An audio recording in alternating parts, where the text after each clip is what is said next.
In a major development, the Supreme Court on the 6th of May issued an interim order directing that local body elections in Maharashtra that have been stalled for nearly 2 years now must be held without further delay. The delay has been largely due to disputes over OBC reservation. The court has now instructed the State Election Commission to notify elections within 4 weeks and complete the entire process within 4 months. The Apex Court bench, comprising Justices Surya Kant and N.K. Singh, ruled that the elections must be based on the OBC reservations as they existed prior to the Banthia Commission's July 2022 report.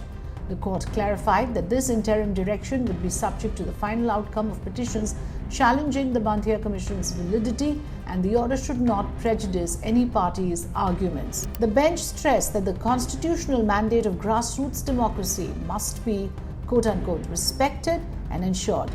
Justice Kant raised concerns of the absence of elected representatives, noting that bureaucrats have been running all municipal corporations and panchayats in the interim, making major policy decisions without public accountability. Questioning Solicitor General Tushar Mehta, who appeared for the Maharashtra government, the bench asked why elections could not be held using the existing reservation framework. In fact, the bench questioned, and I quote, "You have already identified certain OBC groups under the law. Why can't elections be held on that basis pending the outcome of litigation?" The Solicitor General concurred that the elections should not remain indefinitely stalled. Senior advocate Indira Jaising, representing the petitioner, also supported holding elections but cautioned against implementing the Banthia Commission report, which allegedly de-reserved 34,000 OBC seats.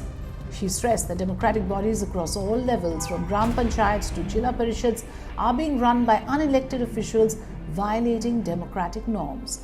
The court agreed that exclusion from the current OBC list, even if flawed, would not permanently deny any political participation, as elections are periodic. Senior advocate Gopal Shankara Narayan raised concerns of the Banthia Commission's methodology. He argued that it failed to conduct a constitutional study of political backwardness essential under the Supreme Court's triple test requirement from the Krishnamurthy judgment. The Banthia panel, he said, merely relied on social and educational backwardness framework under Articles 15(4) and 16(4), which is insufficient for political reservations. Despite these issues, all parties agreed that the democratic process must resume. The matter was adjourned briefly to hear the state government, after which the court passed its interim order.